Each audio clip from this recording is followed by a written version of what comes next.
Hello, everybody. My name is Hellkaiser, and welcome to another tier list. I really enjoyed making that last one. If you didn't see it, it was every debut thrash metal album from 1983 to 1985. And I really enjoyed making it. It was kind of fun to do a music critique, and I decided to do another one. I am going to do 86 through 88 and kind of cover every year that I can. As we get further and further in, it's going to be a lot harder. But because I wanted to start off a little bit smaller with far less albums, I had like 28 or 30 albums I reviewed last time. I just want to review like one band at a time for just a little bit and then move on to more and more stuff once I get a little bit more confident in my ability to remember every single band that's created a thrash metal album in a single year. Metallica is one of my all-time favorite bands, if not my all-time favorite band. Uh, I started listening to music through this type of music through AC/DC. They were my gateway, and then Def Leppard, and then Ozzy and Black Sabbath. But I quickly discovered thrash metal through Megadeth, and then I started to fall in love with the genre, and Metallica quickly became one of my all-time favorite bands. They're in my top three for certain, if not number one.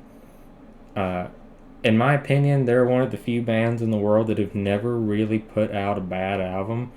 And when we get to Saint Anger, I know a lot of people will probably not like my opinions of it, but in my personal opinion, every album is unique. They're one of the few bands that had a very experimental phase.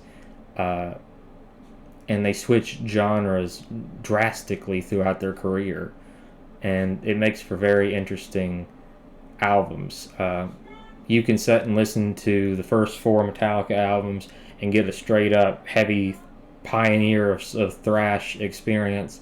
Then you can switch to the Black Album and Load and Reload and get a heavy metal masterpiece, and then sort of southern blues rock, much more relaxed sound on Load and Reload. And then you get a freaking symphony with S&M 1 and 2.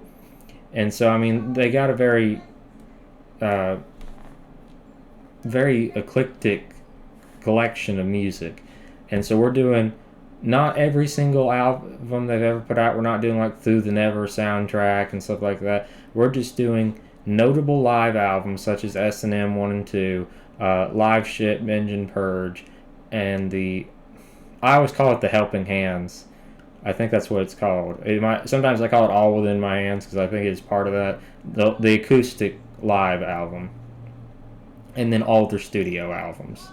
And we'll start off right from the beginning with Kill 'Em All.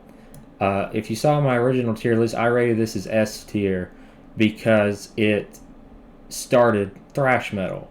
And I still stand by the fact that it's an S tier album, but as a Metallica album, part of me says to put it at A tier. I truly love it. It's probably the one I go back and listen to the most, just because I really like songs like The Four Horsemen. It's one of my it's in my top 5 Metallica songs. Whiplash, Seek and Destroy, Phantom Lord. They're all great songs. I didn't even mention half the album. It's a really solid album, and one of the greatest debut albums ever made. The production isn't as bad as some albums from that time. It's a little raw here and there. James's vocals is a bit raspy, and at certain places kind of screechy where it's hard to fully understand what he's saying at times. I saw an interview with Lars saying that he felt this was the worst Metallica album, or at least his least favorite is how he worded it, because of the poor production and the teenage angst. Essentially, he said their balls hadn't dropped yet and they hadn't really set up, for their later success. But I would disagree in the fact that, I know for sure James said it in an interview about his old voice that his balls hadn't dropped yet and his singing wasn't super great. But while the singing might not have been perfect, he was more lyrically mature, I think, in the 80s than he was during some of the early 2000s. he struggled a bit in the late 90s, early 2000s with his songwriting. In my personal opinion, it started to get kind of similar, and like he kind of forgotten how to write thrash metal. So I would say, while maybe his voice didn't have no balls, definitely his lyrics did. And so to me, Kill 'Em All rates up there. It's not the most lyrically strong album Metallica ever put out, but it's a solid. It's just bang your head against the wall and let metal take its place kind of album. To take a line from Exodus, and it's super solid, and it still holds up to this day as a great album. So I'm going to leave it at S tier, but it could easily fit into A tier just because of the poor production. I've always felt like Metallica, and I don't know why they haven't done this because these guys are money-making machines, have never re-recorded Kill 'Em All. Because Exodus re-released Bonded in Blood with Rob Dukes on vocals and completely remastered, not remastered, but re-recorded guitars, drums, everything. And so it would make, and Dave Mustaine did a lot of work on fixing up Killing Is My Business, the final cut, and all that stuff. So there's been a lot of work done on some of these debut albums that were a little bit poor production. And it would make more sense for Metallica to release, because some people still really love these songs, and when they play them live, the crowd goes wild. Why not just re-release them with a more modern production? Maybe trim a little fat off here and there, or sharpen up some solos, maybe rewrite certain parts. You don't have to make it the exact same. I think that it would be very fun for the band, and I know the fans would like it. So, in my opinion, it's S tier. Now, we're missing Ride the Lightning. And of course we are. There it is. Okay, presentation mode. There we go. Ride the Lightning. This is an S tier album. There's no debating it. Ride the Lightning was the ultimate sequel, if you will. It's like watching a TV series and the first season's kind of shit. The production's not really good. The camera's wobbly, but it's fun. And then suddenly, the show did surprisingly good. So the second season's budget, it's much higher, and you can sort of feel that. Cliff Burton also brought on a lot more talent in this sequel. I know it's a follow-up sophomore album. I call him a sequel. You could see his budding brilliance on Anesthesia, Pulling Teeth, and you could hear his lead bass sound on songs like The Four Horsemen. But on Ride the Lightning, his ideas really helped bring forth a masterpiece of an album. There's not one little bit of fat except for Escape, and it's not even fat. I've said this before when I ranked it in our last Heroes. It's not as high a quality song as the rest on the album, but everything is listenable. There's not one song, even the instrumental, that you would skip on this album.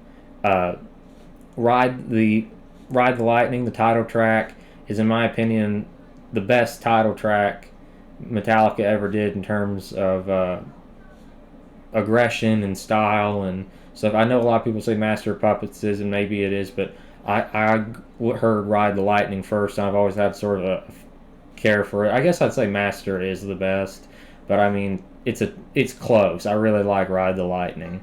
And then you have the ultimate, Hit the Lights was a good introduction. I never cared for it as much as I did The Four Horsemen. I always felt like The Four Horsemen should have been the first song on Metallica's Kill 'Em All. But Fight Fire with Fire is an amazing opening song. It opens up with that slow acoustic sound. You almost feel like you didn't buy a metal album. And then bam, it just hits you with that heavy, fast thrash sound, and it never lets up. It's a face-melting solo. It's blisteringly quick, and it's perfect. Then you get one of the best ballads ever written with Fade to Black, which for 19 years old, Hetfield was able to write lyrics like he did, and then the whole band was able to put together this hauntingly beautiful sound to this. You got people saw these as dirty, grungy little kids with long hair, cussing people out and being rowdy, and they was able to write a very lyrically mature song from a very early age, and a very beautiful song in general, and it really showed how much skill they had. Then you get to the instrumental Call of Cthulhu, and it really shows Anesthesia Pulling Teeth was an awesome way of introducing Cliff Burton and his style of playing bass. It's just pretty much a bass guitar with a fuzz pedal on, and then Lars joins in at the last little bit. The Call of Cthulhu was a completely different sound. It was the whole band and this hauntingly beautiful masterpiece of an instrumental. You can almost just feel the great old one rising up behind you when you hear it, and it still stands the test of time. The whole album, like I said, other than Escape, holds up beautifully, and I can see why Metallica hate that song. It's not bad, but I feel like people criticize Metallica for not cutting the fat off some of their albums. A couple minutes off the Judas Priest here, a couple minutes off this song here. And realistically, I know it was the producers that demanded them put that on the album, but I don't get why when they remastered it, they didn't pull an Iron Maiden and just take it off. Like how they swapped out Gangland for Total Eclipse on the new re-release of Number of the Beast. Because it's... I know that they played it at the By Request tour, but it really wasn't that great of a song, and it's not bad, it's not good, it's kind of, some people say it's underrated, but it's the only weak part on what is a masterpiece of an album. Every single musician in thrash metal tried to copy off of Metallica after they did these first two albums. You have that raw debut with Kill 'Em All, then you have that extremely this is probably the best in terms of engineering and production, these first three albums Metallica ever did, up until the new one, which I'll get to. You can hear the bass, you can hear the drums, you can hear the lead guitar, you can hear rhythm guitar. Everyone is audible, and it sounds like they're working together as a team, and there's complete group effort in these albums. You can hear everybody, you can hear everybody playing it 100%, 110%. Now we get to another one that nobody's going to argue with me here. Master of Puppets is a masterpiece. I know a lot of people, including Metallica, seem to think the Black Album was where they found success, but realistically, Master of Puppets will never be disputed as anything but the greatest to the second greatest, if anything, if you want to fight and die on a hill, thrash metal. It's album. It's definitely no doubt within the top two. No one will ever argue that.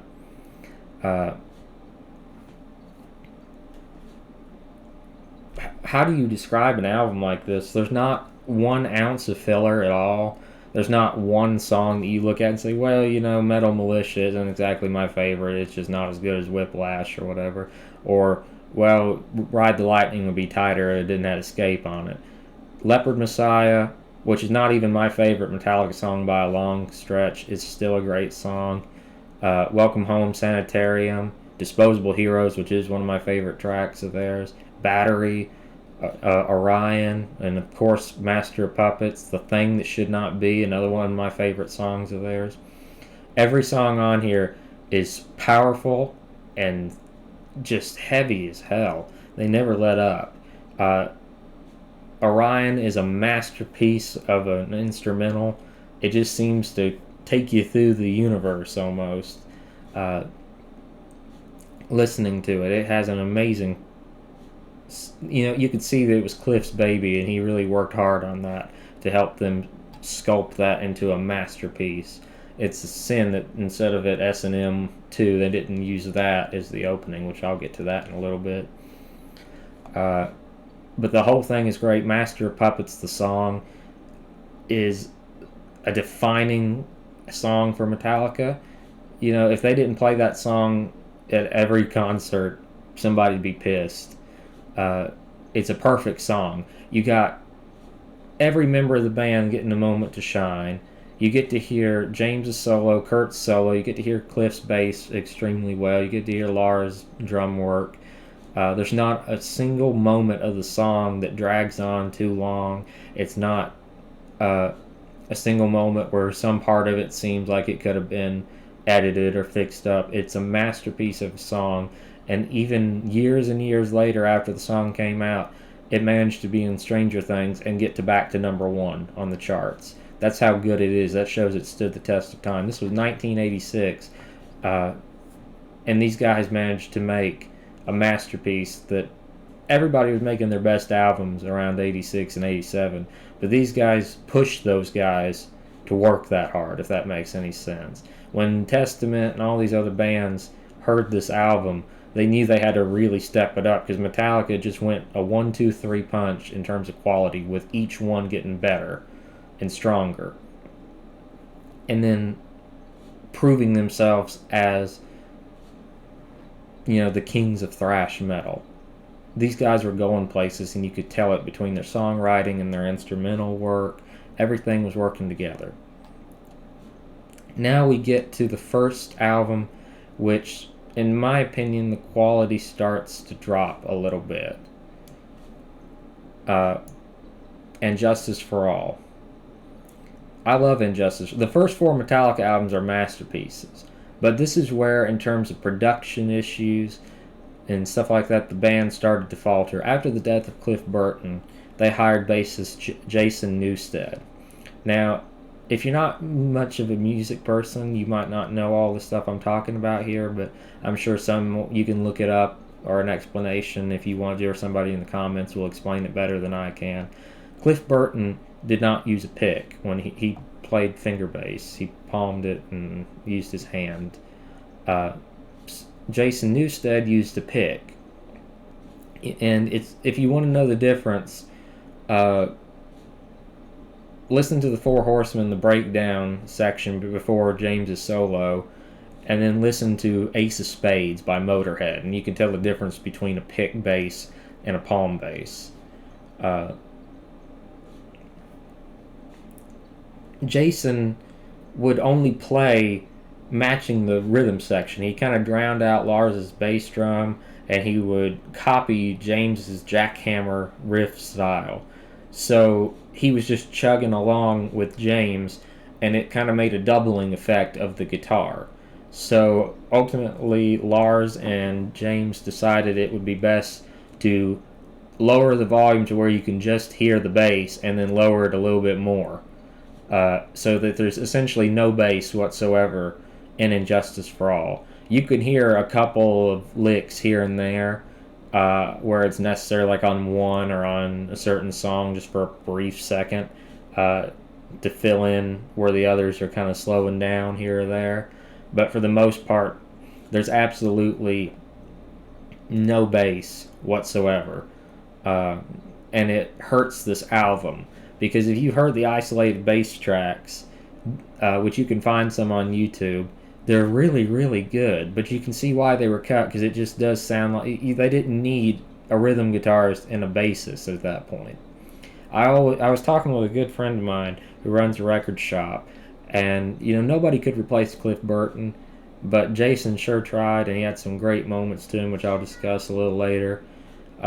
But realistically, if that was going to be a problem, I would have fired him immediately and got a palm bassist to fill in and write their own material. Because the problem was he didn't know how to write in a way that he wouldn't interfere with the others. And it was a clash of egos and a bunch of stuff like that. Now, let's get to the actual album itself. The actual title track, Injustice for All, probably is the best title track in terms of progression musically.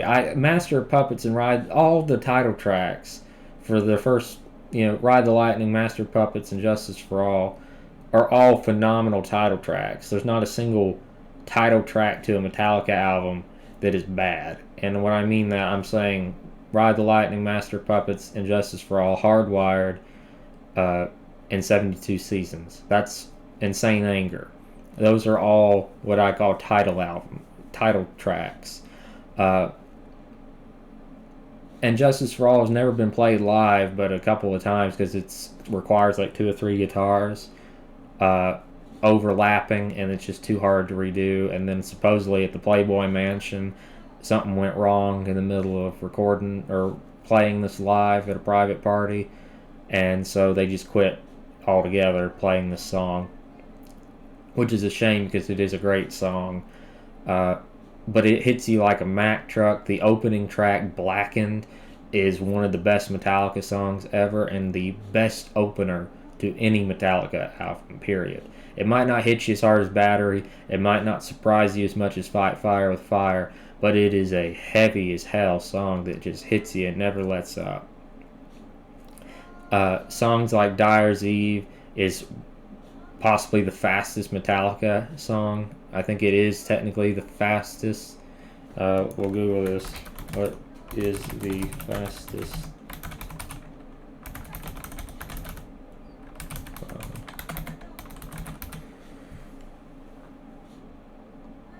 Master Puppets. Blah, blah, blah. Dyer's Eve. Okay, so it's not as fast, but some people say it is faster at certain points. It's one of the fastest Metallica songs out there, next to Master of Puppets, and apparently Shoot Me Again or something. What was that other one? Shoot Me Again is 222 beats a second. Good Lord, I hate that song. It's not, I don't hate it, but it's not my favorite. So it's one of the faster Metallica songs and one of the last really fast songs. Eye the Beholder is one of my favorite. Almost all my favorite Metallica songs come off this. I like most of every track on Ride the Lightning. I really like Disposable Heroes, Master of Puppets, and The Thing That Should Not Be. But I mean, I like the other songs too, but they're just not. If I had to make a playlist of only a limited number of songs, I'd cut the rest of Master of Puppets in favor of those, and all of Ride the Lightning. And then Justice for All has, like I said, Eye of the Beholder, Blackened, Dyer's Eve, Frayed Ends of Sanity, Shortest Straw, and then we get to a little. Sorry. And then we get to a little song called One.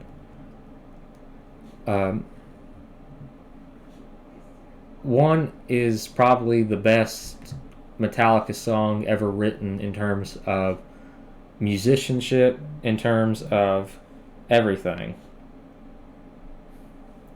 It starts off with this slow fade in with like the sound of guns in the background and a sergeant issuing orders, and then it progresses into a slow ballad, and then all of a sudden at the end it just goes ape shit, and it just turns into this heavy instrumental that you can't help but bang your head to.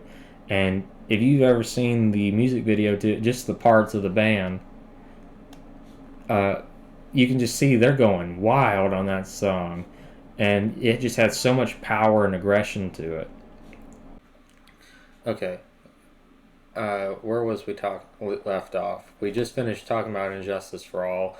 I had to take an important call about my dog, so I'm kind of confused about where we left off. But anyway, I think I was saying it's staying in S tier. Part of me wants to put it, because the problem is I don't want to throw every Metallica album like an A and S tier and say, oh, they don't make bad albums. I'm trying to be critical but fair, so I almost want to say Injustice for All is A tier, but let's be honest, it isn't. It's above that. Even without any bass, it still manages to be a great album. Now we get on to the Black Album. Metallica had an incredible 5-album run. Realistically speaking, everything they did turned to gold for those first few albums. Technically, all of their albums, because starting with this album, the Black Album, they hit number one. And then every album they've done since it was a studio album has hit number one. Load, Reload, uh, I think Garage Inc. counted as a number one. So that would be like their fourth. And then Saint Anger hit number one. That was their fifth. And Death Magnetic was a number one release. And so was Hardwired. And as far as I know, from the way the sales seem to be going, I'd say 72 Seasons will be another one. So they've had an incredible streak in terms of number ones. But let's be honest, the first four albums, they might not have made it to number one, but they're better than all the later stuff. And I know some people love Load and Reload, but let's be honest, in terms of quality, the early five albums are the best. This was, in case you're wondering the years, Kill 'Em All was 83, Ride the Lightning was 84, Master of Puppets was 86, and Injustice for All was 88. Now we move on to 1991. 3 years had passed. Jason was now firmly rooted as a member of the band. And at this point, Metallica still thought they haven't released their best album. And I mean, I appreciate that mentality, but at the same time, we're going to get to some negatives here in a minute. So they wanted to make a highly well-produced album of top grade A quality. Grunge and alternate metal was starting to come in. New metal was starting to come in around 91. And you start to see a year where 91 was like the last year for a lot of bands of just honest to God pure thrash metal. And somehow Metallica had already decided they was going to jump off the thrash bandwagon and we're going to make just pure heavy metal. You could call it traditional heavy metal or whatever. Some people I've heard refer to this as like progressive thrash. But I call it a heavy metal album. It's not thrash anymore. It's just metal. In terms of quality, this is one of the best produced albums ever made, in my opinion. The production is top tier. Bob Rock helped teach Jason how to play in a way that he wouldn't interfere with James and Lars. Everybody got a moment to shine somewhere on the album. Jason was able to finally get a writing credit. Because if you don't know anything about Jason Newsted, and he's one of my favorite bassists of all time, the man, when he was originally on his first band, Flotsam and Jetsam, wrote most of their first album and a good chunk of the second album, which he didn't even appear on. And then he only had like a handful of writing credits throughout his career in Metallica. Robert has more writing credits on just the 72 Seasons, if I'm not correct, if I'm not misunderstood, than Jason had in his whole career with Metallica. Which, that's kind of sad because the man had talent if you ever heard Flotsam and Jetsam. But everybody got a moment to shine. Enter Sandman is the only really thrashy song on the album. Holier Than Now is kind of fast tempo, but in terms of what some people might call progressive thrash, Enter Sandman is the closest you get to it being a thrash album. Everybody knows that song. Even if you don't know Metallica very well, you've probably heard Enter Sandman. It's such a big radio hit. Sad But True is like a slowed down version of Master of Puppets. Holier Than Thou, The God That Failed, My Friend of Misery, Through the Never, Don't Tread on Me, Of Wolf and Man, and many, many more that I didn't even name off yet are all quality songs. There's not a bad song on the entire album. The weakest song, in my personal opinion, on the Black Album is Don't Tread on Me. But the entire thing is incredible.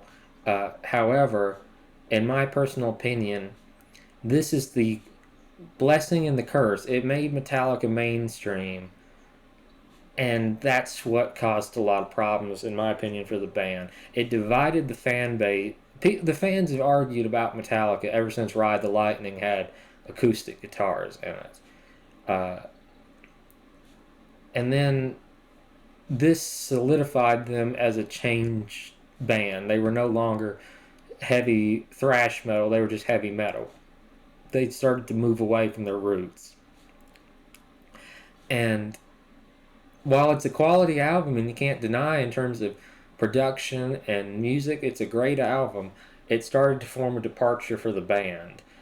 Uh, there was no instrumental for the first time on a Metallica album, and the tempo was much slower than any of their previous albums combined. And so, in my opinion, this started a negative trend that would cause fans to argue about Metallica for a long time. Uh, and so, because it's so divisive within the fan base, I'm going to put it at A tier. Now, technically, it is an S tier album. I'd say if this was released by any other band, this would be an S tier masterpiece. But by Metallica, you know, Enter Sandman is played almost at every concert through it. But yeah, they have a lot of great songs from it. Wherever I May Roam, things like that are really good. Well, is it A or S tier? It's hard to say. Realistically, I have to say, in my opinion, it's an S tier album, but it suffers because it's the last Metallica album for a long time that you can even throw in with the others. It's not. If you go to Wikipedia, it's listed as thrash metal, or not thrash metal, but heavy metal. And so I'm going to put it at A tier simply because it departed. It started a major split between the fan base and the band, and it would mess up, in my opinion, their sound for many years to come afterwards. That's my opinion. It's A tier. Now we get on to Live Shit, Binge and Purge. This was the first really big live album that Metallica had put out. It's a collection of Mexico City, Seattle, and San Diego concerts, and it had like film with it and different things like that. Seattle, many fans say, is Metallica's best concert they ever did live. And if you watch the footage, you can see why. These guys performed like a 2-hour show, and at the start of it, they were pumped and wired to the wall, and by the end of the show, 2 hours later, they were still pumped and wired to the wall. You hear as much energy as you do at the start of the album from the minute the Ecstasy of Gold comes on to the minute you hear Bread Fan at the end. It's incredible how much energy they had, and Jason was a fucking monster live. I mean, this guy was always given 150,000%. He ended up hurting his neck because of how hard he had banged. You got to give the man credit. He might not have had a lot of time to shine on And Justice for All, but he sure showed them that he could make up for it in a live show. You could hear the bass, and his backup singing, it was incredible. If you've ever heard the Grammy performance of One, you know what I'm talking about. He does the backing vocals for Darkness and Landmine and a couple other lyrics. But when James screams Darkness, you can hear not just his screeching vocals, but you can hear this black death metal singer's vocals come in with it, and it sounds fantastic. And so you have a band at their peak in terms of how great they were playing.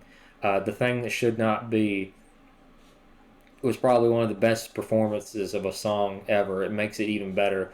James's delivery of the line, Living Death, was probably the most powerful he ever said it. And so to me, this is an S tier live album. It's probably one of the best ones ever made.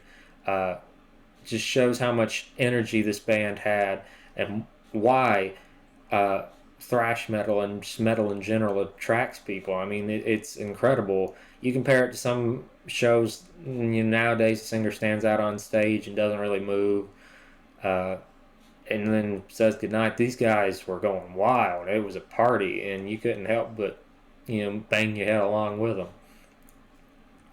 Now we get to Load. Now this is where, if the Black Album had some critics, Load definitely had some critics. It was completely... This divided the fan base, but you couldn't deny it was a great album. Load divided the fan base, and you can't deny it's a great album, but you can say at least there's DNA of Metallica in the Black Album. Songs such as Enter Sandman, like I said before, has a thrashy element to it, so does some other songs. It's heavy as hell, and it's powerful. Load, however, is a southern blues rock album. It's not even what I would consider metal. Almost, it's hard rock. It's not metal at all. I'm just going to be plain.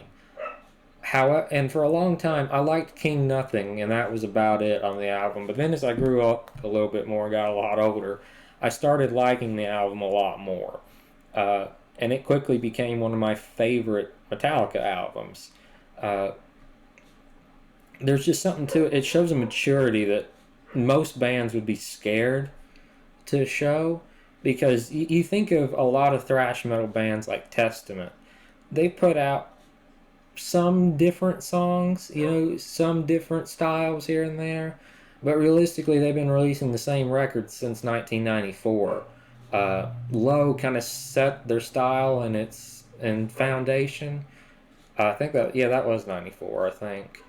And they stuck with that since, which I love Testament. They're one of my favorite bands. I'm not putting them down. But I'm just saying they know what the fans want and they stick with it. Megadeth has experimented a little bit with like Risk and Super Collider, but every time they do that, the fans don't receive it well, so they stick with thrash. And they listen to their fans. Metallica has always said they don't really think about the fans. They put out the music that they like and just hope the fans like it. Which you got to give them credit, because that's a very ballsy approach to take to your music. I'm not going to care if people like it. I'm going to care if I do. And I give them credit where credit is due for that. However, this was 1996, 5 years after the Black Album came out. It's been a very long time between drinks, if you understand what I'm saying. And people were expecting either another album of the Black Album's quality, or a return to thrash metal. I think either one would have been accepted by fans. And instead of that, they come out with an album that seems to be kind of all over the place in a lot of ways. Ain't My Bitch is the opening song, and it kind of sounds like it's the heaviest. They usually put the heaviest track first, and it is the heaviest in terms of musical style, but I never liked the song. I always felt like King Nothing should have been the opener, because it fits the whole album better. 2x4 is better. The House that Jack Built. I could name off almost every song on this album. There's 14 songs in general, and they're almost all of exceptional quality. However, there are a few that kind of drag, in my opinion. Ain't My Bitch, Cure, Poor Twisted Me, and Wasting My Hate are all pretty, below. They're not as high quality as the others. Even Thorn Within isn't exactly my favorite. And I know a lot of people like to take Load and Reload, and I will talk about that maybe in a separate video. I'll discuss it a little bit here, but they like to combine the two albums, because this was Metallica's answer to Guns N' Roses' double album. And to me, it took them too long to come out with this. If this had been released like in 93, around Alice in Chains era, it would have been considered an experiment and would have been okay as long as they put out a thrash metal album a couple of years later. But it took them 5 years, and then you get this very all over the place in terms of its style album, and I think it hurt the fans quite a bit. You got great songs in this album, and I mean great songs. Ronnie, King Nothing, One of my favorite songs of all time, "Bleeding Me," uh, Thorn with no, so not Thorn Within, The Outlaw Torn, Hero of the Day. Great songs, all of them. Uh, and the problem is, though, all the songs I just mentioned, there's not even any DNA of thrash left in them. Even James has said in interviews that he was kind of critical of that era, that that was more of Kurt and Lars's thing.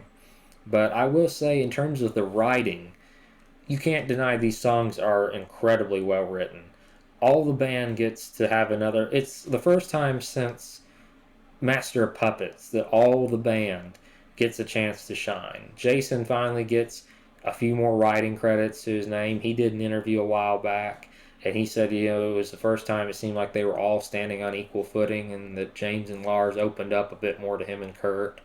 And you could feel that. You get a little bit more, you get bass riffs here and there that you can actually hear from Jason. You get some really cool interplay between between Kurt and James.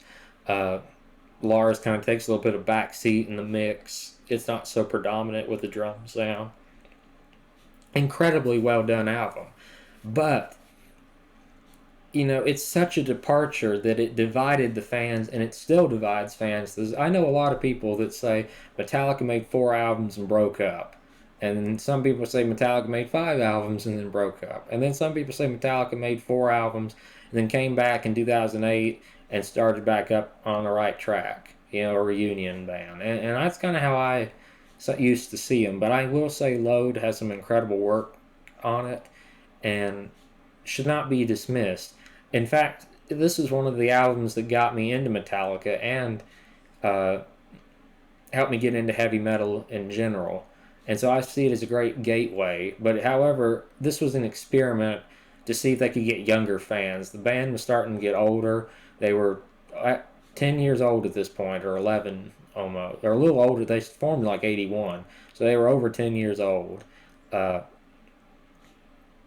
They kind of done everything they could do with thrash at the time. I know that they could have done more, but when you release 4 perfect albums back to back, it's kind of hard to follow that up. And they weren't willing to experiment like they should in different ways, like, say, Slayer did with releasing Rain in Blood and then slowing it down for South of Heaven and then mixing it with Seasons of the Abyss. Those guys knew how to experiment. And so, with that in mind, I'm going to say it's an A-tier album. Great stuff on it, some really solid musicianship, but again, it's not a Metallica album, or at least it doesn't sound like what we know Metallica to sound like. When you look at their discography, 1, 2, 3, 4, 5, 6, 7. They've done 7 thrash metal albums, and they've done 1, 2, 3 different styles in between there. So overall, they are a thrash metal band. So the ones that are not thrash sticks out more. Now we get on to Reload. I used to hate Reload. I thought that the first... I'm talking from vinyl. So the first 4 songs, the first side, was pretty much the only good songs on the album. But I was wrong. There are some good songs all throughout the album. Fuel is one of the best openers Metallica had since Battery and Blackened. It's got that speed metal sound back to it. It's the fastest they've been in a long time. The Memory Remains was really solid. Devil's Dance was alright. The Unforgiven 2. And then, of course, Fixer. That Fixer is one of my top 10 Metallica songs. Great song, great ending to this album. However, where I quite like Load, and I think that there's a lot of great songs in there in that blues rock style, Reload is a little bit more all over the place in terms of style. You get more of almost like a traditional Metallica sound, a follow-up to the Black Album with Reload, sort of faster, heavier songs than you got on Load.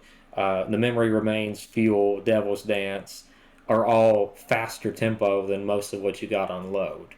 Then you get The Unforgiven 2, which sounds like it could have been on Load. And then you get Carpe Diem Baby, which to me, I know a lot of people like that song. The vocals that James has on that song is interesting. It's not great, it's not bad, it's so different than the rest of the album, it sticks out in your mind. And then you get filler songs in between, like Slither and Bad Seed and Where the Wild Things Are, which is almost an Alice in Chains song. Prince Charming, I never cared for that. Then you start to get on the last side of the vinyl, the three decent songs to fill it back in: Low Man's Lyric, Attitude, and Fixer.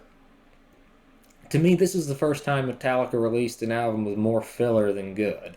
You have uh, realistically 7 good songs out of 13. So almost half the album I consider filler and I don't particularly care for.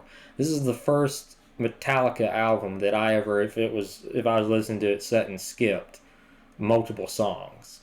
Occasionally I don't want to hear the instrumental, so I sometimes would skip Orion or Call of Cthulhu or something like that if I just didn't feel like listening to it at that moment. The only Metallica instrumental I've never skipped was Anesthesia.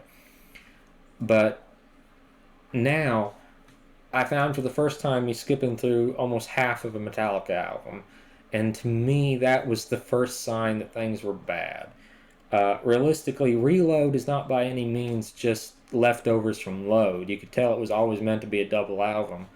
However, I feel that the band would have been far, far stronger if they had just released one album. Maybe call it Overload or whatever you want to call it. A lot of fans call it Overload. And just did their little experiment and moved on. If I was the one making it, like I said, I'll probably do a better video on this at some point. I would have put Fuel as the opener for the album, and then King Nothing, then The Memory Remains. And this is just a rough order, I'm not doing it specifically. The Unforgiven 2, Devil's Dance, and then I would have included 2x4, Until It Sleeps, King Nothing, Hero of the Day, Bleeding Me, Mama Said, Ronnie, The Outlaw Torn, and then finish the album back off with Low Man's Lyric, Attitude, and Fixer. So I would have cut about 9 songs, 10 songs from both of those albums, and I guarantee you fans would have received it a lot better, and they could have gotten out of this phase a lot quicker. Those other songs could just make it to the cutting room floor, and I don't think anyone really missed them. Or they could have released them later as an EP or something. I don't know why it took them so long to get this album out, but that was starting to hurt them. And in my opinion, it is B tier.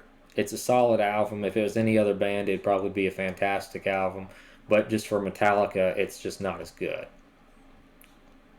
Now we get to Garage Inc. This is the first compilation that Metallica ever did of cover songs. Almost every song on here is a cover. I think every single one is. I used to think Am I Evil was actually Metallica's song, but it turns out it's a Diamond Head song. So everything on here is a cover of some sort of their influences. So you get some Black Sabbath here, like Sabbath Cadabra. You get some punk songs here and there, like Free Speech for the Dumb, and So What. Then you get a little bit of Tin Lizzy, like Whiskey in the Jar, and then you get a little bit of Leonard Skinner with Tuesday's Gone. You even get Bob Seger with Turn the Page, which is a fantastic song. It's the best song on the album. Then you get a collection of like the Garage Days Revisited EP. So you get different songs from that one. You get Am I Evil, which is a great song, Bread Fan, Stone Cold Crazy, bunch of Motorhead songs that they covered, so Overkill, Damage Case, Stone Dead Forever, and Too Late, Too Late. And so you get some great songs, but to me, none of them are as super, aside from Whiskey in the Jar, Turn the Page, Am I Evil, Blitzkrieg, and Bread Fan. The rest are solid, but they're just not really that great. You know, you can tell these were B-sides and covers. They were just something to fill in a gap because they had such problems with getting Newstead settled in. They didn't want to release an album the next year, so they just did a cover EP. That was the Garage Days Revisited. That was 87. Uh, and so it's a solid album, but it's hard to rate it on its own merit because it's just a filler uh, album. I mean, it's good to see the band's influences, and some of their covers are really good. Like I said, Turn the Page is incredible. Their version, uh, they made it their own. Especially the acoustic versions that you've started to hear in more recent years have been very beautiful and very good. But songs like Free Speech for the Dumb, that wasn't a good song when it first came out. And hearing James just yell free fucking speech, uh, to me, it just, his vocals don't sound very good on it, and the whole song itself just doesn't seem very good. And so to me, I'm going to rate this album at B tier. Almost, I would say C tier. It's because songs like Am I Evil really stand out and make it better. If they did more covers in that style, I think it would have been a much better cover album. Uh, but they were slowing down even more from their Load and Reload era to a much more slower pace to more 70s orientated songs on their Garage Inc. Now we get to Metallica S&M. Uh, this was one of the first times I've ever heard of a metal band mixing with a classical orchestra. And when you hear that, that sounds like that should not work. Somehow Metallica made it work. They wrote two songs for the performance, Human and No Leaf Clover, and performed 21 songs in total. And they're all incredible. The Call of Cthulhu sounds great with an orchestra backing it. Master of Puppets sounds good. The Thing That Should Not Be was great. No Leaf Clover was a great song. Not my favorite song, but at least it was heavier than any of Load and Reload. Bleeding Me was great. Hero of the Day. All these were good songs, and they sounded super fantastic in live. I feel like James's vocals on Master of Puppets was a little lacking. It was too clean. There was no grit left in his voice at this point in his vocal style. But it was still a solid album. But to me, the thing is, a lot of Metallica songs already have a very symphonic sound to them. Such as like the Unforgiven 3 opens with a symphony sound. And so they really just didn't need a symphony backing them. Does it make some of the songs better? Yes. But, you know, it's not really here nor there. I feel like at this point, like I said, there's just not enough grit left in James's voice to really make some of these songs work as they did on their original recordings. Even since Load, his voice got a little bit too clean in certain areas. And so James's vocals are, in my opinion, at his worst here. So it's a solid album with some great moments, especially, like I said, Call of Cthulhu sounds wonderful.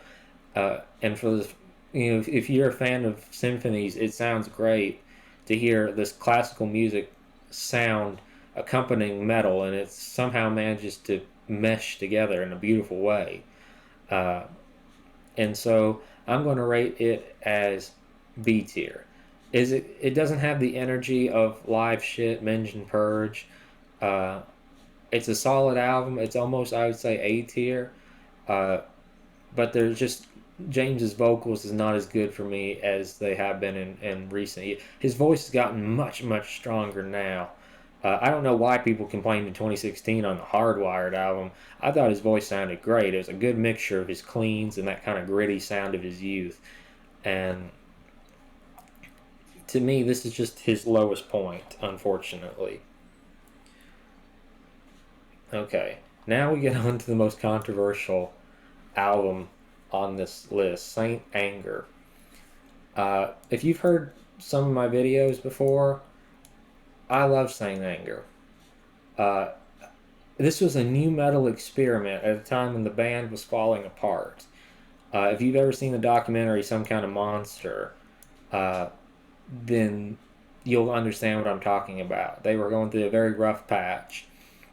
Jason Newsted departed from the band because Lars and James was not going to let him, or at least James, I don't know how much Lars was involved, didn't want him doing a side project with a band called Echo Brain.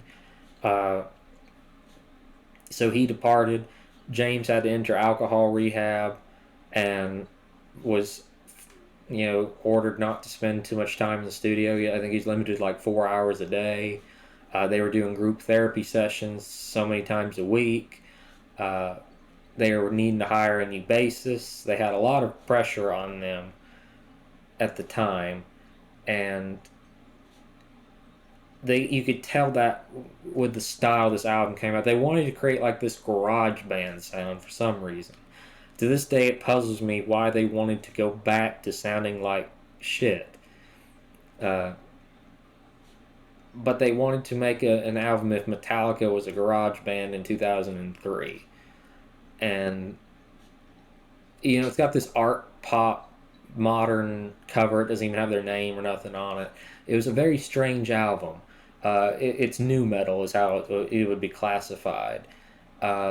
There's nothing left of the blues rock sound that Load and Reload had. There's no symphonic sound like S&M had. And there's no thrash like the first 4 albums had. It's a complete change of style. There's no guitar solos whatsoever. Kirk barely had anything to do on this album. And some of the songs are begging for a lead guitar solo.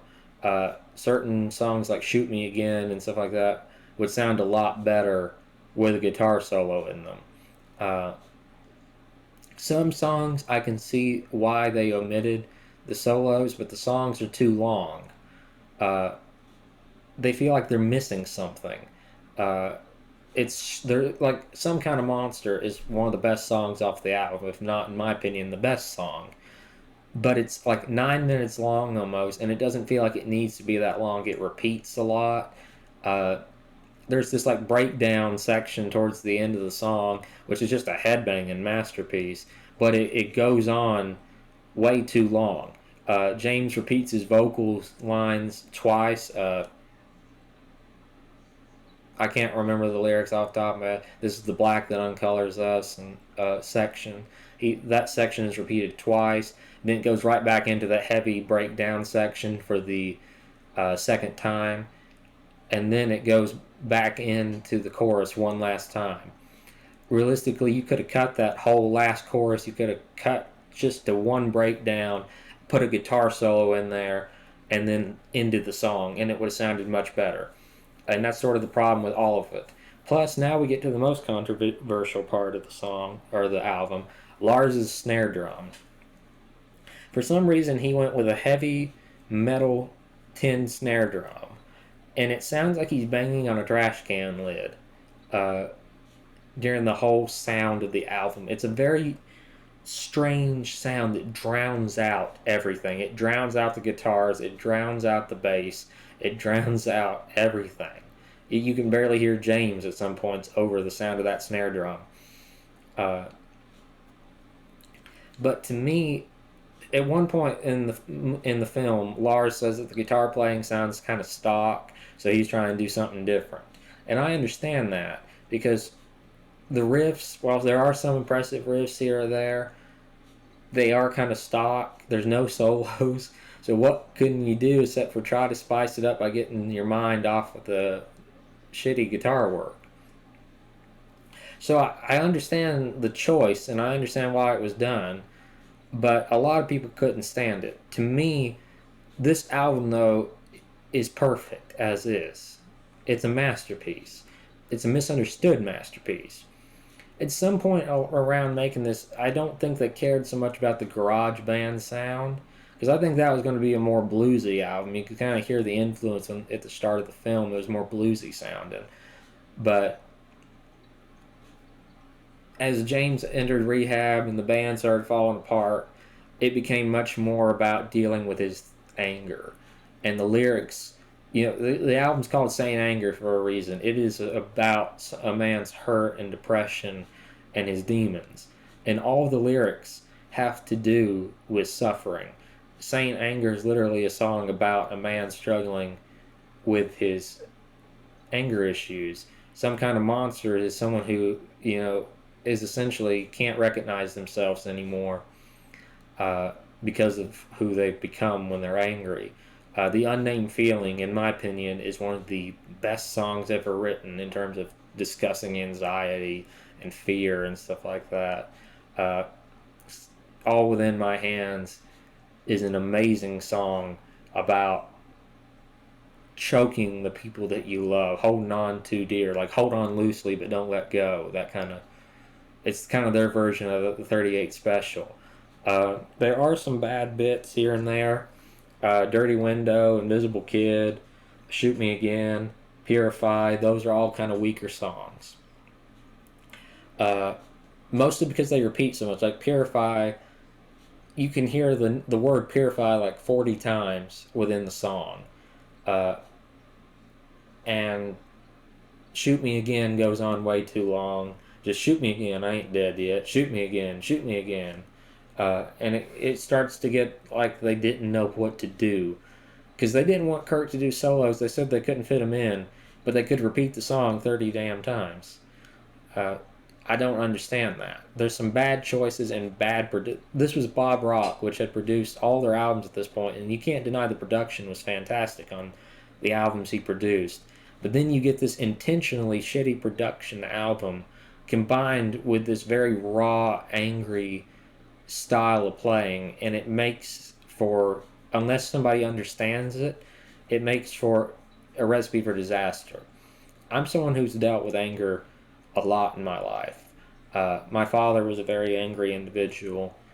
He was an abuser, and I could see that anger flare up over nothing. You step on his toe by accident, and he'd get angry. And I've struggled with anger in my life. And I call this my anger and depression album. When I'm upset, say someone pissed me off, I throw my fist at the drywall and I put on some kind of monster and I just let it out. I think that the snare drum sound makes for that sound of the noise in your head. So, have you ever had someone talking to you? I have tinnitus too, so maybe think of that when I'm describing this. I'm hearing a ringing in my head. I'm hearing somebody talking, and I don't really want to listen to what they're saying, and they just won't shut up. And then it sounds like a buzzing, and combine that with the buzzing already in my head, it just sounds like somebody's playing one of those dog whistles on your cell phone, those high frequency sounds, and you just want to yell shut up and scream, and you can hear like this pop, this thumping in your head. It's your heart beating in your head. You're getting such a tension migraine or whatever it's called. That's what I've always called it. And to me, that boom, boom, boom, boom, boom, boom snare drum sound really fits that noise in my head sound. That's how I hear things when I'm upset. And I think in that regard, it's a masterpiece of an album. The raw production and vocals, James sounds extremely unhinged in a lot of his lyrics, makes it, much more personal and intense. It's a very personal album. You can almost see everything about the man laid bare, of what he was going through and what the band was going through at the time. And if it wasn't for this album, Metallica probably would have broke up.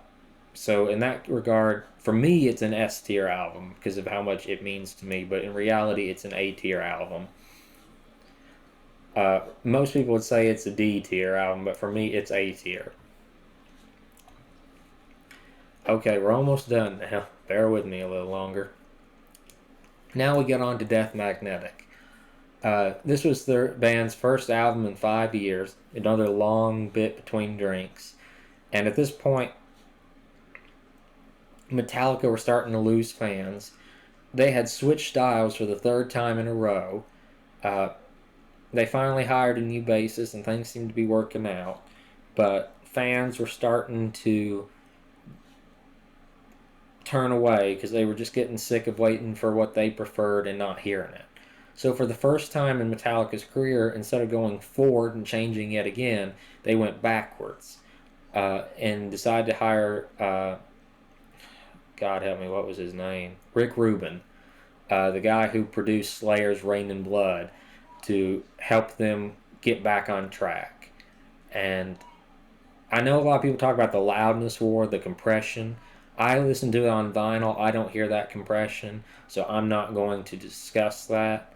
Uh, I'm just going to talk about the album by its own merits.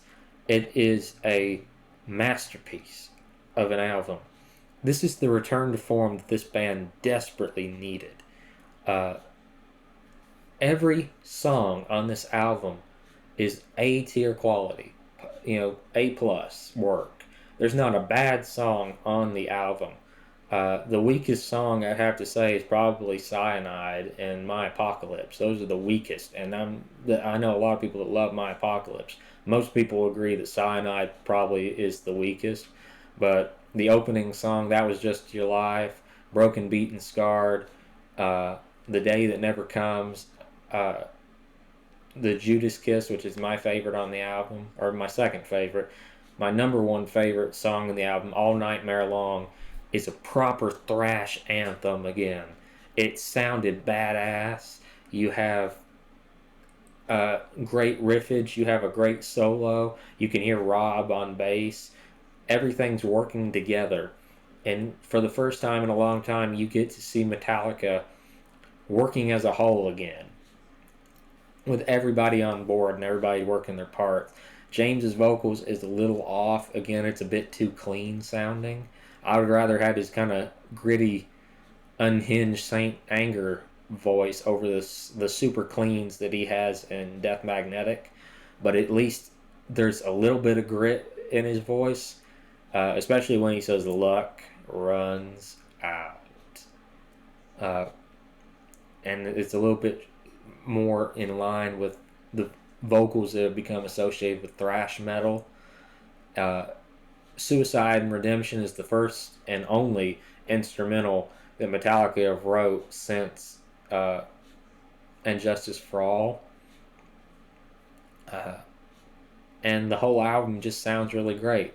The only thing I'd complain about is while some people don't like Suicide and Redemption, they might have should have just put that on the Beyond Magnetic EP and put another song from that onto this one. Now, I would say, is it as good as their original 4 albums? No, it's not as good. But pretend none of these other albums I just mentioned happened. If this was a continuation of what this band were doing, say this came out instead of Injustice for All, I think it would have been highly regarded, but considered A tier instead of. It wouldn't have been as good as the first 4 albums, that's for certain, but it would have been quality. So it's going at A tier. Now we get Beyond Magnetic. This was 4 songs that was cut from Death Magnetic and released as an EP. Hell and Back, Rebel of Babylon, what was that song? I'm going to have to look it up, I can't remember the name. Come on. Where is it? Where's Beyond Magnetic?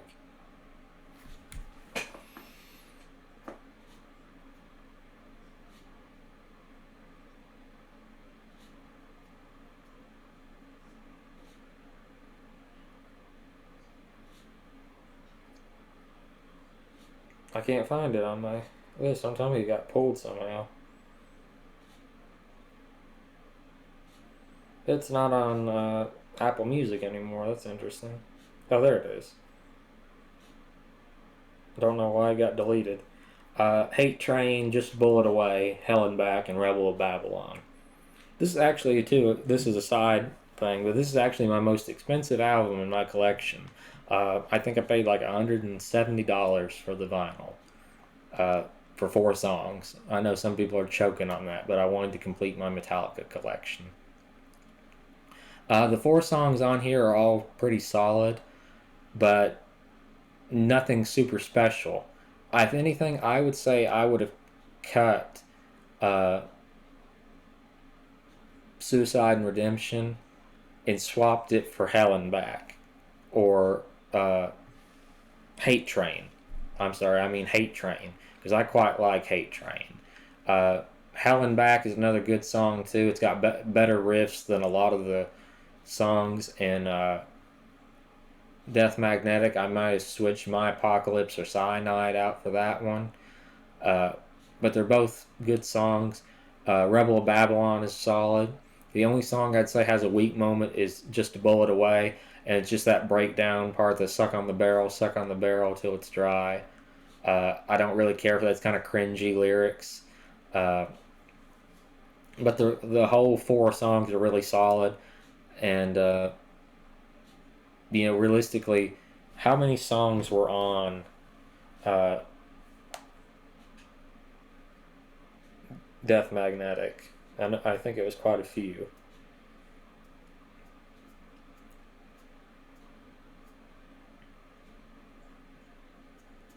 There was 10 songs on there. If they might as well have just put all 14 on the album, and I think it would have been just as good. There was no reason to cut them, really.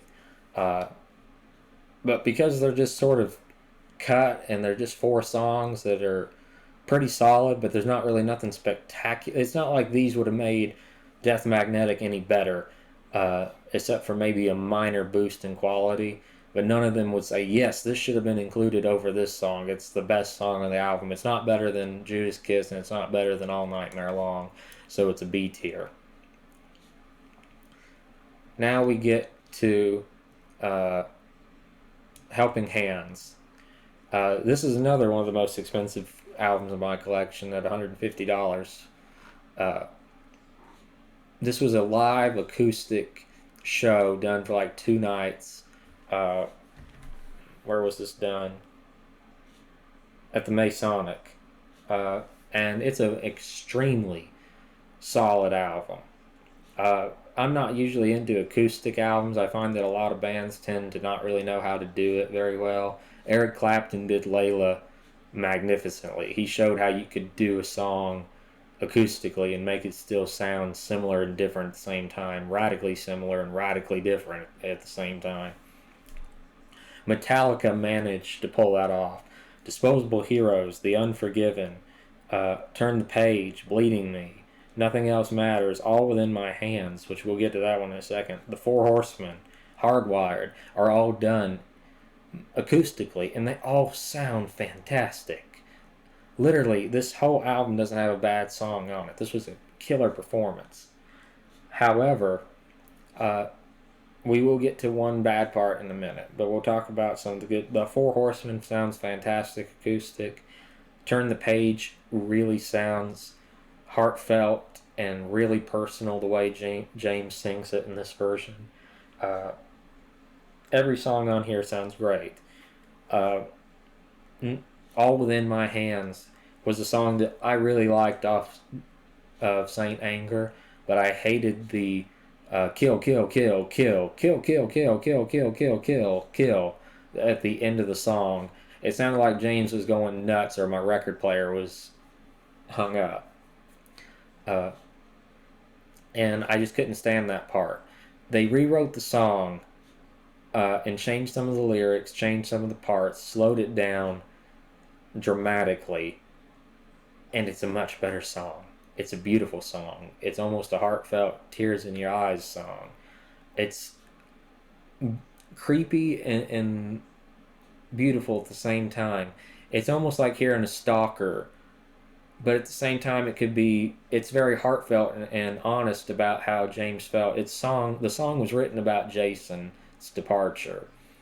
Love is control, I'll die if I let go, has always spoke to me, because I've always been that way. I'm always afraid to let anybody go, and sometimes, like, my dog months ago bit me and scared me and my family quite bad. I wasn't hurt too bad, but it was shocking, and I wanted to let him go, but a part of me couldn't let him go. I felt like he belongs to me, and I could fix him, and that's how I guess I felt about my father, and my mother felt the same way. She could fix him, and so I'll let you run, then I pull your leash in.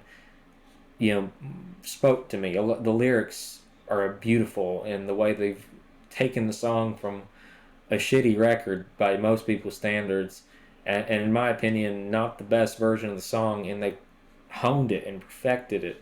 It sounds very heartfelt, and it's fantastic. This is an A tier or S tier live album, perfect in every way, but it's going in A tier for one reason.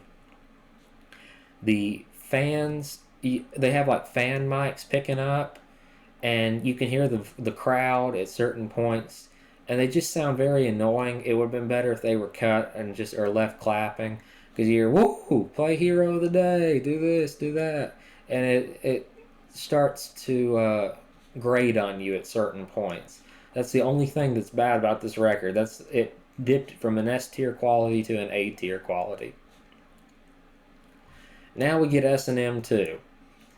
In my opinion, S&M 2 was a masterful live album. It shows just how much experience this band has accumulated since the release of the first S&M. There's a lot of power in the performances. The new songs are incredibly well done. Songs that weren't included on the original: For Whom the Bell Tolls, The Day That Never Comes, The Memory Remains. No, that was on the original, I'm sorry. Confusion, Moth into the Flame, Halo on Fire, The Unforgiven 3, All Within My Hands. All those were new songs that was included. And for the most part, I did this out of order. I'm still going to go ahead and do this since I'm already talking about it. This is 2020. Hardwired was 2016, so I'm sorry I messed them up out of order, but it doesn't matter anyway. This whole performance is fantastic. Every song that the band sings is super well done. There's a lot of energy. Unlike the original, James has got his grit back in his voice. His vocals sound much better since Hardwired came out, and even better since then. There's a lot of energy. Everybody's playing at their best. The orchestra in the background is doing a great job of accenting the band, and at some points even taking over and letting the guitars take a break and sort of just filling in for massive sections, which it seems like they did more this time than they did the first time, and it sounds great. My only problem with this record, I have two of them. First off, you have intro into Scythian Suite, intro into the Iron Foundry. You got like four songs, two songs and two intros that are just the orchestra, and I feel like that should have been cut. That wasn't included in the original. I feel like more Metallica songs should have been put in the place of that. If I wanted to hear just classical music, I'd just listen to a classical music album. And then Wherever I May Roam, if I'm not mistaken, that might be the one I'm wrong on, but I know one, Master of Puppets, Nothing Else Matters, Enter Sandman, Call of Cthulhu, and The Memory Remains were all performed on the original S&M album. So this was an anniversary event thing, very special, limited thing, and they're recording this and they're going to release it as a live album, and they're releasing the same songs as they already did with an orchestra. I don't quite get that. To me, and I'm not the biggest fan of Confusion, I feel like it should have been replaced by Atlas Rise, and then the classical music should have been replaced by at least Metallica instrumentals. So instead of Call of Cthulhu, they could have done Orion and Suicide and Redemption, and then filled in what was the instrumental on And Justice for All. I can't remember. I never can remember the name of the instrumental.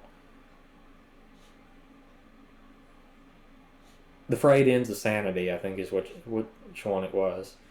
Uh, I feel like it would have been better to play those or any other Metallica song. Maybe something like Whiplash, even, or I would have loved to have heard the Four Horsemen with an orchestra. Anything other than the same songs, which that, in my opinion, just kind of hurts the album because you don't want to pay to hear the same song twice. I will, like I said, the vocals are better, but to me, it just sort of seems like if it was me, I would have told the band, let's play something different. They even play No Leaf Clover again, which I can kind of understand playing that because it was only recorded for the symphony. But still, they left Human off. Why not leave off a couple others? Uh, so as much as I really like this album, I'm going to bump it down to A tier. But one thing I will say is the song All Within My Hands. I already said how beautiful it sounded on the Helping Hands album. It sounds even better with an orchestra playing in the background. It is a beautiful song. Uh, and the background vocalist, I don't know his name, but he does a great job on backup vocals. It's the best backup vocals that Metallica's had since Jason left. And the whole album, though, is really solid. It's an A tier album. Would have been S tier if not for the fact they play a lot of the same songs. Now we get to Hardwired Self Destruct. Uh, this is one of my favorite Metallica albums. It's a return to form. I love Death Magnetic. It's a return to form, and it's a solid album. Like I said, there's nothing bad about it. But it feels kind of weaker. It feels like a lot of things were forced. Like The Day That Never Comes feels like a copy of one. And then The Judas Kiss is just another Master of Puppets sort of theme one, or Sad But True. They've done a lot of addiction songs, and it sort of is the addiction song. Uh, and so while it's great, there's not really that, other than All Nightmare Long, there's not really a lot of standout thrash songs. Hardwired to Self Destruct said, you know what, we're going to come out with a strong, powerful, heavy opening song, and we're going to add cussing back in, we're going to add the grit back in, and we're going to let everybody know that they're shit out of luck if they want to put down Metallica. And it works. The opening is probably the best opening since Blackened to any of their album. It is the best opening to any album since Blackened.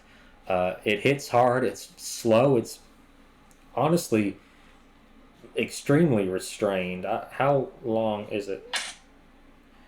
It's a 3 minute and 11-second song. That's very short by Metallica standards. Then it's open. It continues with the excellent Atlas Rise. Goes on to play the all right, not my favorite, not my least favorite, Now That We're Dead, and then goes into the excellent Moth into the Flame, Dream No More, Halo on Fire. So realistically, the first 6 songs are just fantastic on the album. Then you get to the second disc, which for some reason, if you own the CD, it's on 2 discs when it only needs to be on 1. You could easily take a copy yourself and burn it all onto 1 disc. Man Unkind, Confusion, Here Comes Revenge, Am I Savage, Murder One, and Spit Out the Bone. I personally really like Murder One. I know a lot of people don't like it. They say it's not a good Motorhead tribute. I think it's great. It's just talking about how Lemmy was a badass, and it's perfect in that regard. However, I didn't care for Confusion. I thought Man Unkind was alright, but nothing great, nothing bad, and Here Comes Revenge was the same way.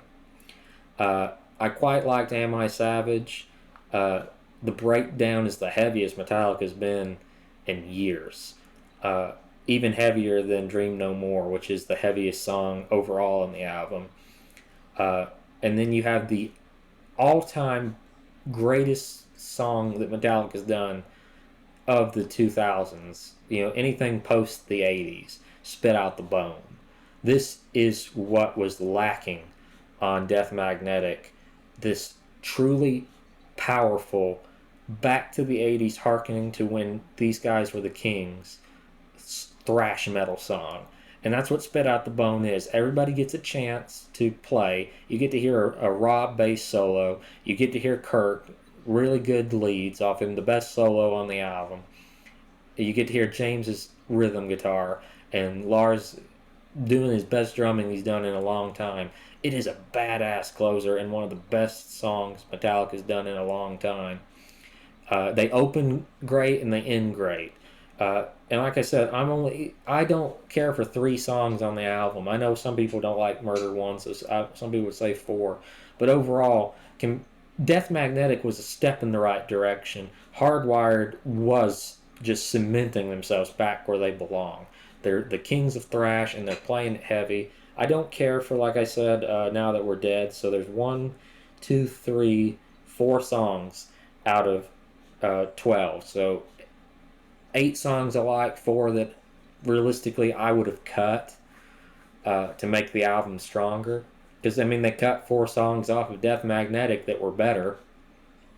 It would have been better to cut those and release all 8 of them as their own album. But other than that, it's fantastic. Atlas Rise is the Iron Maiden song that they never played. Moth into the Flame is a great thrash anthem too. It's about Amy Winehouse, and it does a great job of talking about what fame can do to you, and how you don't give in to the temptation. It is the Master of Puppets of the album. It's the Temptation song. But it's already, instead of like the others talking about how you're falling for it, it shows what happens when you've fallen. Which was very interesting. It wasn't just a copy paste like Judas Priest was, or Sad But True, or anything like that. It was what has already conspired. And so, in my opinion, it's an S tier album. Now we get to the newest album and the last one, 72 Seasons. This is one of the best albums any band could ever put out. I've listened to it like 12 times all the way through, and I've fallen in love with it. It is fantastic.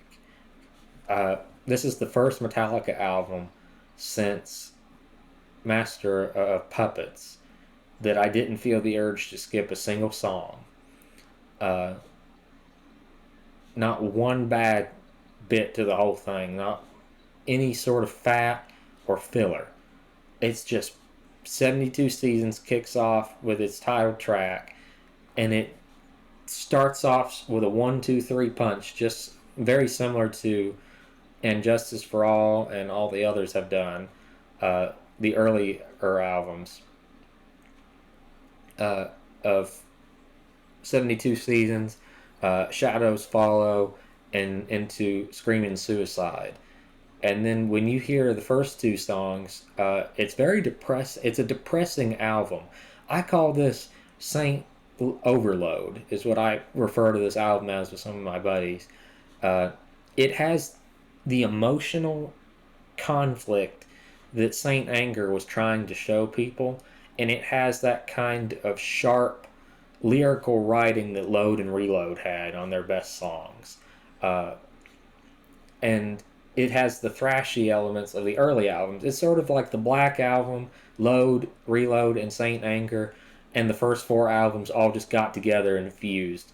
The last song, Inmorata, is literally just Fixer, My Friend of Misery, and a couple other Metallica songs kind of glued together. And it's incredible how they just combine the best of their works into a phenomenal album that I haven't been able to put down. Standout tracks. How do you do that on an album like this? It's hard to describe. Like I said, there's some songs that are not necessarily my favorites. Crown of Barbed Wire is probably the weakest for me. But all the songs are great. The singles are kind of worse than the others. They're not bad. But songs like Sleepwalk My Life Away, Shadows Follow, Room of Mirrors, and especially Inmorata are incredible songs. Inmorata is the best. I thought Spit Out the Bone was great, and then they come out with this, and it's even better. In some way, it's not a thrash anthem like Spit Out the Bone was, but it's the album's kind of lacking in terms of the really fast, heavy songs. Screaming Suicide and Lux Eterna are the fastest songs on the album. But the lyric ship is incredible. This is the best writing James has ever done. Uh, it's deeply personal. It's extremely personal, like Saint Anger was, but with better writing. He's not just writing, I want my anger to be healthy and I want my anger just for me, uh, and talking about, wanting to hate the world away. He's being very open about himself. In fact, I think it's Room of Mirrors. Yeah, I pulled up the lyrics here. In a mirrored room, all alone I stand, strip away from the phantom flame, exposed all sides to see the good and the bad in me. Blah, blah, blah. Seeing past the flesh and bone, the shame and the fear I hide, could I show you what's inside? Would you criticize, scrutinize, stigmatize my pain? Would you summarize, patronize, classify, insane? So I stand here before you, you might judge, you might just bury me, or you might set me free. I mean, hell, that's very personal. Uh, and I've had a lot of family who've had alcohol issues, and my uncle was a severe alcoholic and ultimately helped lead to his unfortunate death. He died of a heart attack a few years ago. And this song kind of reminds me a lot of him. He had a lot of trauma in his life, and he didn't know how to handle it, and he was afraid for someone to strip him away and kind of find that trauma.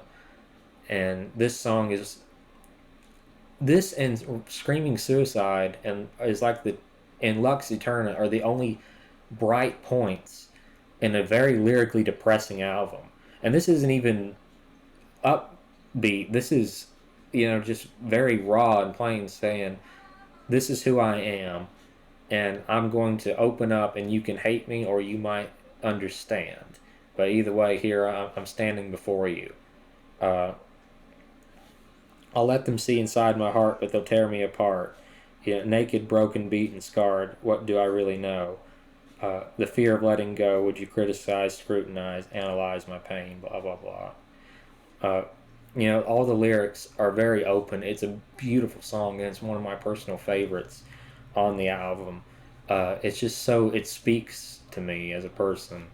And then you get Screaming Suicide, which is all, you don't think about it. And I didn't think about it until I heard the lyrics of this song, but everybody has had a dark thought at one point in their life. I've had a wonderful life overall. I've had some rough points.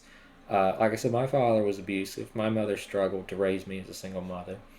But overall, I've had a wonderful life. But even I've had some dark thoughts in my life. I haven't meant to, never acted on them, never wanted to act on them, but they've been there. And it scared me to talk about those. My mother's had a lot of personal problems and dark thoughts in her life, and she has been afraid to talk about them. And to me, this song showed me that, if someone like James Hetfield could talk about it, then I could talk about it. Robin Williams, my favorite comedian, seemed like such a happy-go-lucky guy, and then he committed suicide. There's a lot of people that just you think are on top of the world, and you don't know what they're struggling with. Anybody, not even just someone on top of the world, just anybody in the world could be struggling, and it's okay to talk about that. And it's a beautiful song in terms of, like I said, it's the light of the whole album, because it's the only time there's any bit of hope or joy. It's a hopeless album. And then Lux Eterna is about how music brings us all together. Sonic Salvation is how the lyrics present it, and that's really the best way to describe it. Music does bring us together, and you see fans gather to support the band and, get together with each other, and you see forums of people talking about them. Like, I've heard, just since this album come out, so many discussions about which is the best song. On every song on the album, if you go to the comments on YouTube, you'll find at least one person say the best song on the album. that's how good this album is, and that's how much it speaks to people, and I give it credit for that. And then you get to the best song hands down on the album, Inmorata. The lyrics of this song, if you thought Room of Mirrors was stripping James open, he really gets personal on this album, especially with this song. He gave you a peek inside with the Room of Mirrors, and now he's just talking about how his life has been.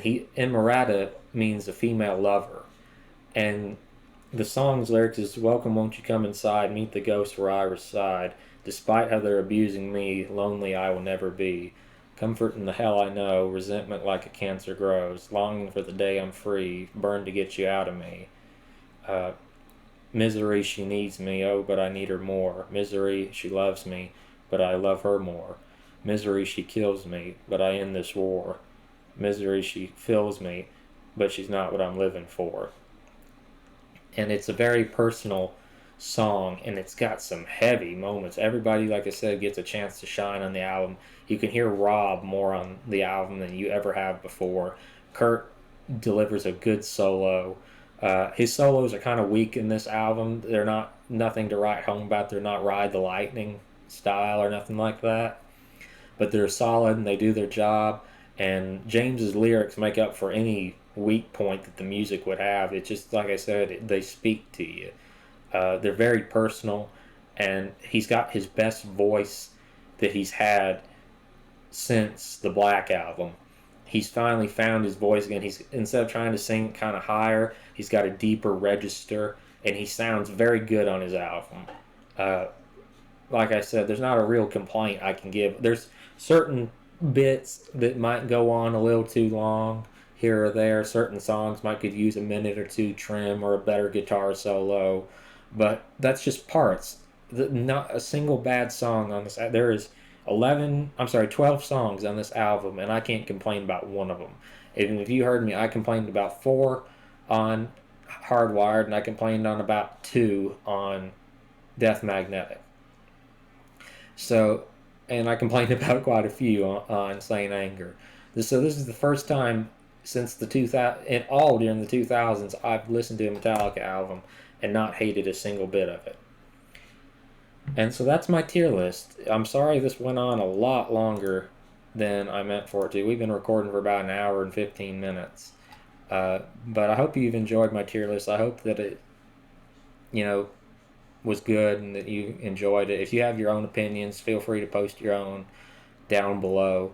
At some point, I will do this for other bands like Megadeth and Slayer, Anthrax, Exodus, different bands like that. Thank you guys so much for watching. Hope you've enjoyed and hope you have a fantastic rest of your evening.